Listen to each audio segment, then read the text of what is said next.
Hello everyone, welcome to Dark Fae Tarot. You are joining me on the end of a pretty gloomy spring day in Brussels. Welcome back to those who already know me, welcome to new subscribers. I'm going to dive straight in. I picked up this beauty about 10 days ago. Well, I swiped it out basically 10 days ago. I saw it on Insta, I immediately was drawn to it. I know what I want to use it with, and so I just had to get it. This is the Divine Arts Tarot by Hayley Kim. I understand Hayley Kim is a tattoo artist based in the UK. From what I could tell on the map, I think she's in Wales, but I'm not sure.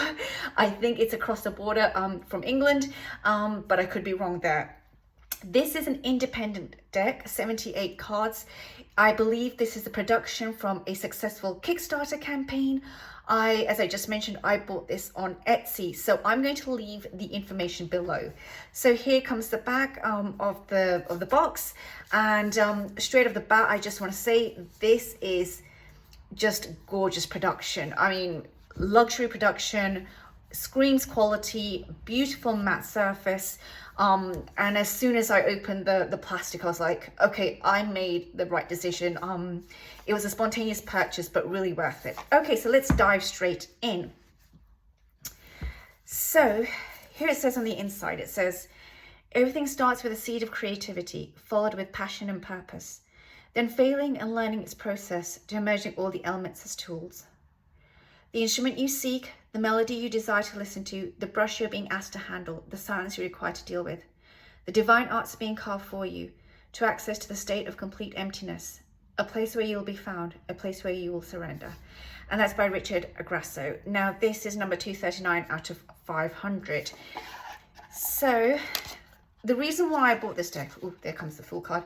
The reason why I bought this deck, and there's the inside before I go further, is the colors. So I'm just going to go straight into it. The colors were just absolutely gorgeous in this deck. So here we go. Yeah, I saw this deck and I just thought, yeah, I was just drawn to the artwork. I was drawn to the palette used. I was drawn to the fact that it was something so tempting and beautiful. The cardstock is this beautiful matte finish, but it's not rose petal. It's like slightly more satiny and smooth, so they don't clump together. It is thick cardstock. I don't know how much GSM it is, but it's quality for sure. These are the backs. Look at the backs. They're just absolutely gorgeous. So yes, you know, if there's any doubts about this, whether or not you want to pick it up, it's worth every penny. That's what I'm going to say straight away. So I'm watching and seeing this deck with you all for the first time. I kind of like saw a few cards and I loved it so much. I was like, no, I have to save this for a proper walkthrough. So let's start here. So here we have the Fool. They're not numbered, but I think it's very clear, you know, what each of the major arcana is representing. You do have the script there on the side. It will be in different places according to the card. I just love the fact that the Fool here is for me in female form. Love it. I love the diversity. She is in the fresh waters of the cosmos. We have the rainbow coming through. So for me, it represents a lot of hope, a lot of dreams, a lot of kind of like, you know, the birth of a new journey. There's something about this Fool for me personally that makes me think that she also has wisdom. Like, she's not completely naive. There is some experience there as well. And I love that. It's almost as if she's had a journey so far and now she's at the beginning of another journey, a new cycle. I absolutely love that. We're always at the beginning of a new cycle, right? So, right. Let's go into this. This is the Magician. I also had seen this card and I really wanted to get the deck because of this as well. I love the fact that, you know, he's in a turban. It reminds me, of course, of my own family. We have the lemniscate there. So it's really that wisdom and that power that he's manifesting from within. The eyes in this deck are very, very powerful. The High Priestess here, we have the Crescent Moon. We have again here the Crescent Moons here as well. I absolutely like the fact that, you know, the pillars are represented by tattoos in her fingers. And again here the script very discreetly put. This deck was very, very well thought through. I think that the artist really just had a very good understanding of how she wanted to represent each of the 78 keys. The Empress, look at that beautiful green there. I like the fact that she's also, again, in flowing waters of the High Priestess. The florals, the flora is coming through her body, and she's being offered this seedling of energy. You know, she's being offered what she's going to nurture and give birth to, basically. That's how I see it. And here we have the Emperor. Again, you know, he's holding now this fully formed, in a way, this sapling that's now formed into a tree. So he has more the oak energy. That's how I see it. And again, I like the fact that, you know, he has the floral symbols within him. So really tying him back to the Empress as well. And yeah, I just really love that. There's something about the wreath in his head that really makes him look very regal as well. Okay, and here we have the Cosmic Teacher, aka the Hierophant. And yeah, I just really like the fact that it's a very different Hierophant from what I'm used to, which is amazing. It's got that Saturnian rings to it. For me, the Hierophant is a Taurian energy, very much about higher learning and tapping into that higher education field. And of course, also valuing the spirit's journey on Earth in a way. I think that's how I see the Hierophant. That gateway and portal between man and the universe, or human and the universe, sorry, I should say. Okay, here we have love, not lovers, but love, which I really like. It's more in the noun sense. Yeah, I just like the fact that it's simple. It's just two hands and offering, you know. And I really like the fact that we don't have a cherub or an angel. I don't mind the cherub and the angel, but sometimes I just feel like that becomes very much a distraction. This is more just about the giving and the receiving of love, which I really like that interpretation. Here we have focus, you know, our Chariot card. That dual energy, you can see here as well, you know, there's different forms of the dual energy. I really like the lightning effect. Obviously, this is a journey that this person's going through. They're going through a portal, and to balance going through that gateway, they need to balance, you know, that reason with passion, you know, logic with desire, and the fact that we do have these two competing wants, basically, and in order to get through and go and journey and travel and go forward, we have to balance those wills, basically. Very well done here. Strength, the person is looking really within, third eye is open, but really looking within, and how, you know, this manifestation happens when we tap into that energy inside of us, and the eyes are closed. So really to just remember that our strength comes from within, and yet we're still connected to the universe. And I just really love the waters again. Yeah, we've got cosmic waters behind her. The Hermit. Oh, this is the box cover. So here the person is blowing out the flame, you know. In a way, it's like, you know, they are the light. They are the light. They can blow out the flame. And here I like the fact that the greenness, the earthiness of that Virgo is coming through in such a way here. The Wheel. I was really, really astounded by these symbols here all the way around.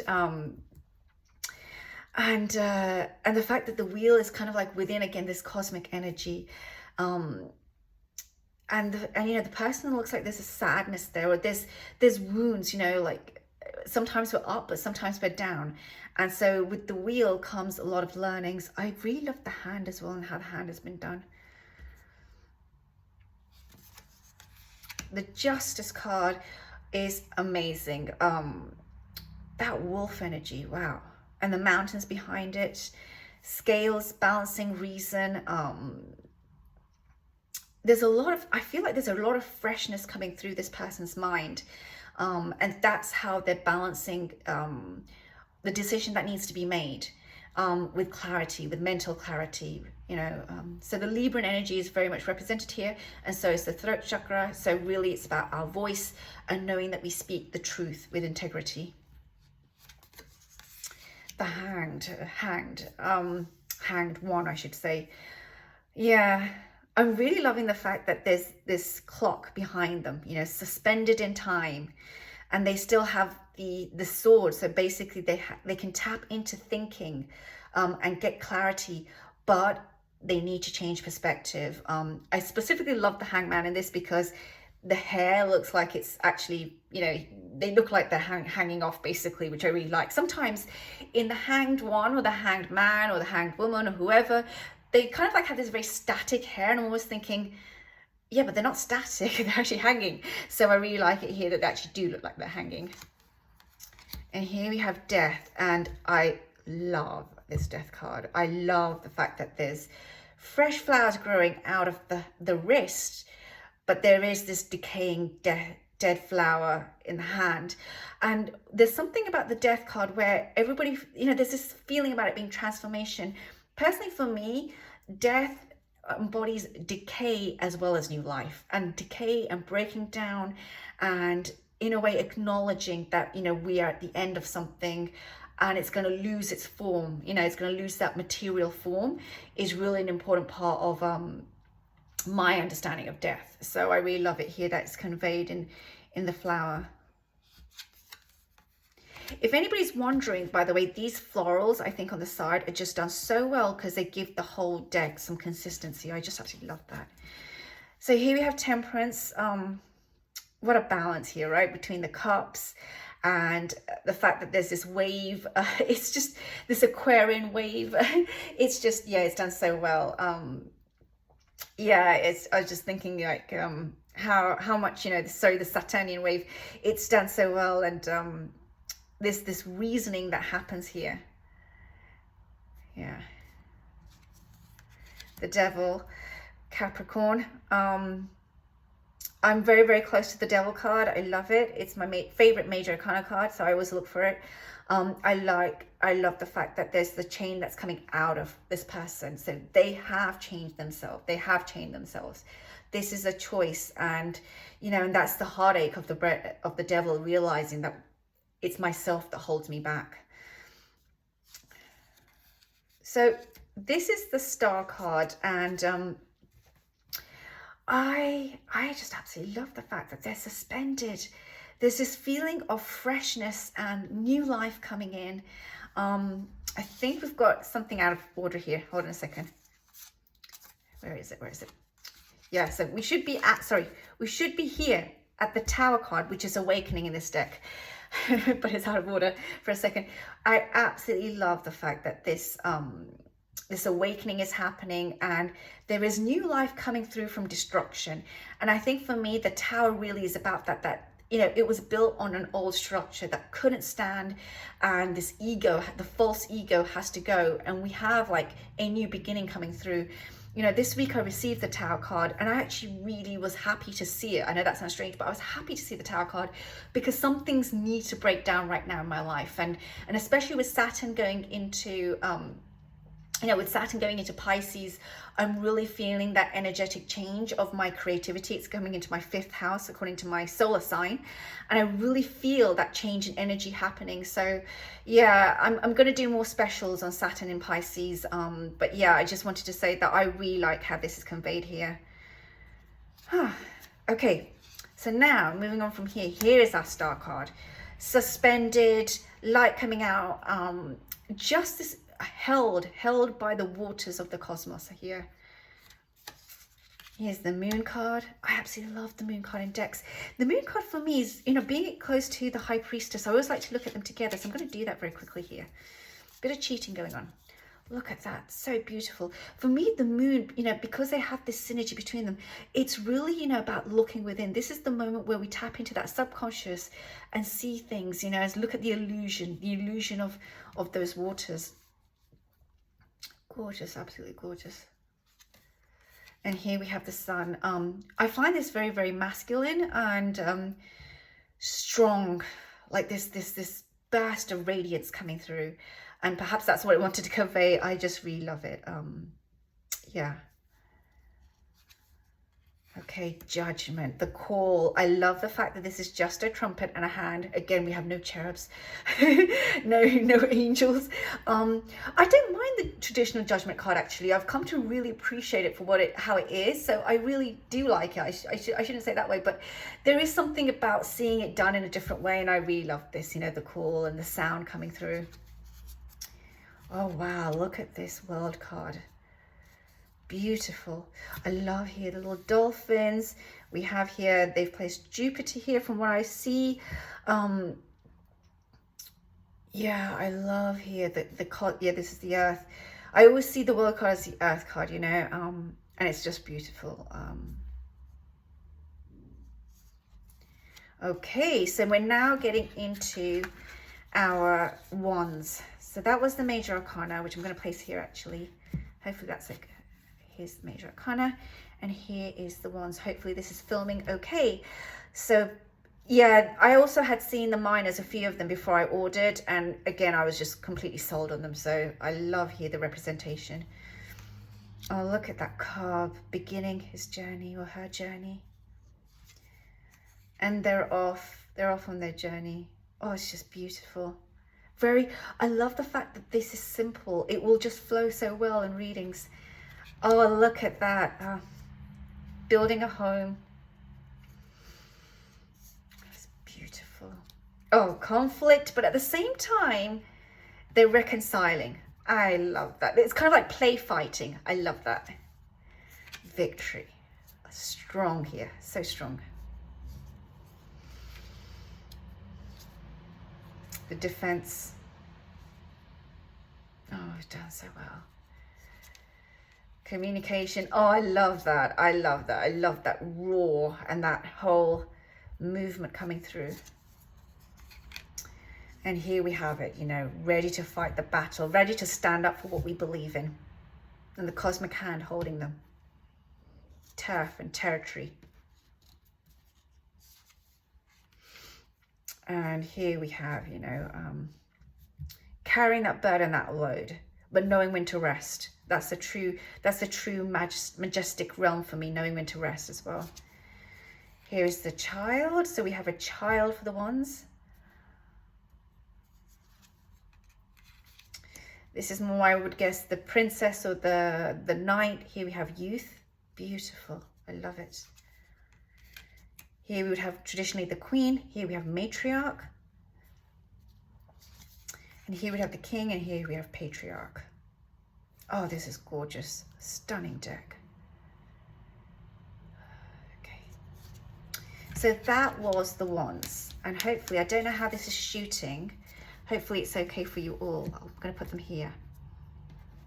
So here we have the cups. That wave coming out. The tactile experience of this deck is just gorgeous. I love these two elephants coming together. Oh, and here they are celebrating baby elephants. Oh, look at the fresh waters coming through.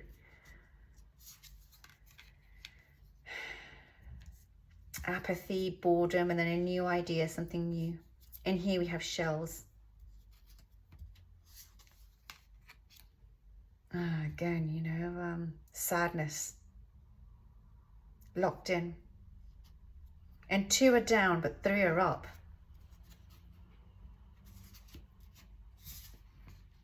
Okay.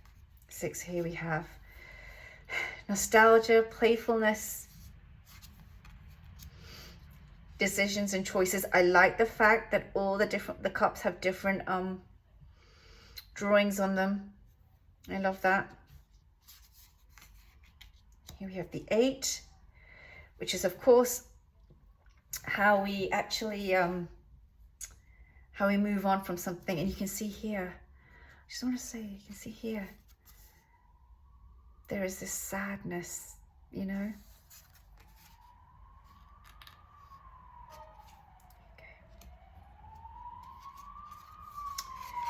Oh, look at that wish fulfilled. Look at that joy. Oh, I just love that. So much joy. Here's the 10. And here we have, you know, the family coming together and just, you know, that blissfulness. Here's our child of cups, our youth of cups, our matriarch of cups. Beautiful, just stunning. Wow. Now that is a queen of cups. And here is our patriarch of cups. Beautiful cards, stunning images. Okay, so that was our cups. Here comes our swords. Hopefully they fit in. Hopefully this will all fit in. Okay, and here is our swords. I love the changing color here. 2 of swords, decisions, decisions. Yep. We're just going to move on from here. So, yeah, tough. 4 of swords, resting. I'm doing kind of like a bit of a study right now on the numerical side of certain things. Let me know if you're interested. I'm going to try and see if I can do something more on that aspect. I love that. I love the fact that there's eggs here. So there's this feeling of trust there. Here is the 5. That, you know, the fights that we have, whether or not they're actually worth it. You know, who is the real winner here? Here is the 6. Moving on. I had the 6 of Swords come up this weekend. I absolutely love the 6 of Swords in a deck. And this is, again, just beautiful. Well done. 7. Betrayal. Turning on him or her. And here, we're hanging by our own. You know, we've created this situation and we can free ourselves in a way. Not being able to sleep. Having those swords above us. And here we have it, you know, the final surrender. It's over. I actually have sometimes had a 10 of Swords moment and really appreciated it, because it's almost as if the tension has built. It's a bit similar to the Tower in that sense. The tension has built and it's kind of like, okay, it's over. And that's a good thing sometimes. Here's the Child. Interesting. I remember seeing this card and thinking, okay, I actually, interesting card. I'm just going to say that. Here is the Youth. They're really holding these swords as daggers. So it says a lot for me here. These are more daggers actually than swords, but blades. Matriarch. Interesting.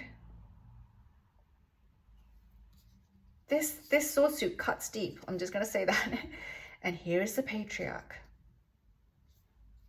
He is a thinker. Okay, so that was our swords there. Hopefully this will fit into the shot there. As you can see, I'm trying to do this. Okay, and here we have the Pentacles. Oh, look at that. So beautiful with that wicker all the way around. Balance. Working hard together. I love bees. Oh, that's so beautiful. Now remember. Ah, yeah, there are. Yeah, 4. Oh, that is lovely. 5. Isolation. Lack. 6 of Pentacles. Giving and receiving. Our 7's there. Waiting for the bounty to come in. Our 8, skill. Oh, beautiful. The 8 of Pentacles is my Virgo rising, and I just love that. Oh, that's gorgeous. That's a delight to see. That could be my favorite card of the deck, actually, I think. The 8 of Pentacles in this. Beautiful. 9 of Pentacles, of course, our beautiful 9 of Coins. Enjoying their bounty, her bounty. And our 10, lineage, hereditary, our ancestors, and the wealth of our land. Here is the Child. Oh, this is a beautiful suit. Here's our Youth of Pentacles. Our Matriarch. Oh, that is gorgeous. Oh, that is a gorgeous queen. And here is our Patriarch, also beautiful. Stunning. Reminds me a lot of the Emperor card actually in this deck. Okay, so I'm going to place this here because I think that's how I would like to end this. So yeah, so let me know what you think. Let me just pick a card. I think I'm going to pick randomly a card and then we can look at the guidebook together. The guidebook, by the looks of it, is for the minors, it's quite brief, but for the majors, there's quite a bit. So let's pick something from the majors and see what we get. Let's pick randomly. I have the Strength card here open. Okay, so let's look at the Strength card in here. Okay, so it says here, the eyes are gently being closed by the divine hands that are rooted and grounded. The ants crawl across the hands, symbolizing that the smallest of beings have incredible power and strength. I need to look for that. There's apparently ants crawling across the hands. I can't see them, but maybe I'm missing it. The third eye open helps you to see that you cannot in the physical realm. The third eye helps you to see that you cannot what you cannot in the physical realm. The crystals help to raise your vibration and match the energy you're seeking. The crystals burst through the crown, aiding the alteration of your mindset. Let me hold that up a bit. You can feel overwhelmed with information, the good and the bad. The latter can sometimes lead you down a path of lethargy and giving up on your passions or dreams, bowing to the tower moments that get hurled your way. The card is a visual representation of stopping those foggy moments, finding your power and gaining that mental strength. Now is not the time for weakness. You're close to overcoming this testing time. So yeah, this is for me really representing again that courage within and tapping into it. Beautiful, beautiful card. Okay, so with that, I'm going to end here. It shuffles, I mean, just do it with this one. Yeah, I mean, it's very easy to shuffle. I mean, it's a quality deck. That's the best way I can put it. It's a quality deck, very, very well done. The colors are just absolutely gorgeous. You can tell just by me showing you, even fanning them out. The colors are absolutely gorgeous. The back is stunning, and yeah, I would really encourage you to check out Hayley Kim's website and their Etsy shop if you're interested. But thank you for joining me on this unveiling in this new setup. Oh, before I forget, actually, I think we have some time. So let me just quickly show you the deck that I wanted to really pair this with, because there is a reason why I really, really wanted this deck. Or, you know what I'm going to do? I'm actually going to come back and show you the pairings another time, because like probably you'll be here forever. But I do already have some decks that I want to pair this with, and that's why I bought this deck also, because I could just see it fitting into my library, into my shelf. So I'll do another video on that, but I hope you enjoyed this one, because already this just shows you it's so worth giving this deck a try. It's just absolutely gorgeous. So thank you for joining me again, and I will see you soon. Take care now. Bye.